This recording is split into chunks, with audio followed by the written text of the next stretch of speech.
सोने का घड़ा। मनीष बहुत ही गरीब परिवार में पला बढ़ा। गरीबी इतनी थी कि वह अपनी पढ़ाई भी पूरी न कर सका। कक्षा 8 तक पढ़ने के बाद पूरे परिवार की जिम्मेदारी उस पर आ गई। मनीष के परिवार में उसके माँ बाप के अलावा 4 भाई तथा 3 बहनें थी। माँ पहले से बीमार रहती थी। एक दिन मजदूरी करते समय घर का छज्जा उसके पिता के ऊपर गिर पड़ा। गनीमत इतनी थी कि उसकी जान बच गई। छज्जे का टुकड़ा उसके पैरों पर गिरा था, बाकी शरीर बच गया। जान बचाने के लिए डॉक्टरों को उसके पैर काटने पड़े। बेचारे मनीष पर दुखों का पहाड़ टूट पड़ा।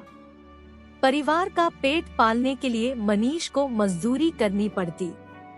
किसी तरह उसके परिवार का भरण पोषण हो रहा था। गांव में खाली पड़ी जमीन जो उबड़-खाबड़ थी, उसके पट्टे हो रहे थे।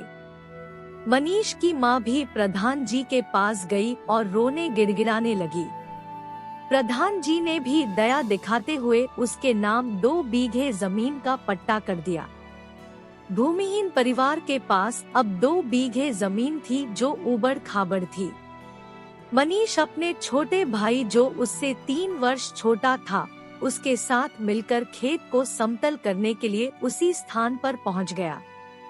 छोटे भाई ने कहा, भैया यह तो बड़ी उबड़-खाबड़ जमीन है, इसमें ईंट रोड़े बहुत है, तो क्या हुआ? भैया हमें उसे समतल करने में महीनों लग जाएंगे। हाँ, तो तुझे मेहनत करनी है कि नहीं? हाँ, पर तो चल मैं कुदाल से रोड़े बाहर निकालता हूँ, तू उनका ढेर लगा। कई दिन काम करते हुए बीत गए, परंतु काम अधिक दिख नहीं रहा था। दिखे भी क्यों? जमीन इतनी ईंट, कंकड़, पत्थर से भरी हुई थी। बेचारे बालक जो उम्र पढ़ने लिखने की थी, उस उम्र में ईंट पत्थरों से लड़ रहे थे। दोपहर हो रही थी। छोटे भाई ने कहा, भैया बस करो, बहुत तेज धूप है, कितना पसीना आ रहा है, अब काम किया नहीं जा रहा।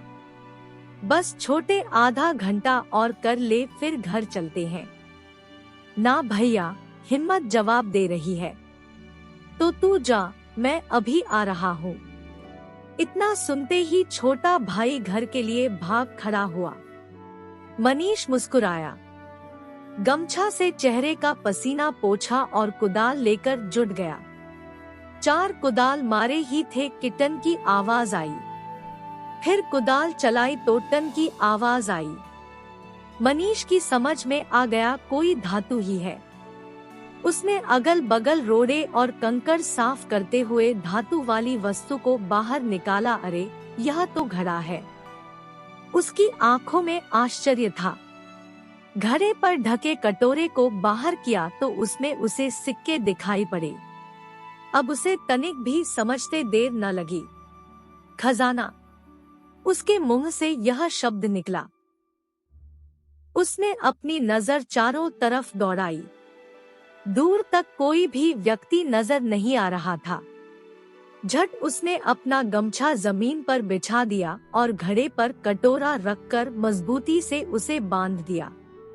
अब उसने उस पोटली को झोवे में रखकर घासफूस से ढक दिया। उसके मुंह से निकला, अब कोई नहीं समझ पाएगा कि इस झोवे में क्या है। घर पहुंचकर उसने अपने माँ बाप को पूरी बात बताई और झोवे से निकालकर उस घड़े को दिखाया। पिता को समझते देर न लगी, यह तो सोने का घड़ा और सोने के सिक्के हैं। उसकी खुशी का ठिकाना ना रहा। वह बुदबुदाया, अब हम गरीब नहीं रहेंगे। मनीष का पिता जब ठीक ठाक था तब कुछ दिन तक उसने ज्वेलर की दुकान पर काम किया था। उसे धातुओं की अच्छी समझ थी। वह सोने चांदी के आभूषण बना लेता था, लेकिन मामूली बात को लेकर ज्वेलर से कहा सुनी हो गई थी। इस वजह से उसे यह काम छोड़ना पड़ा था।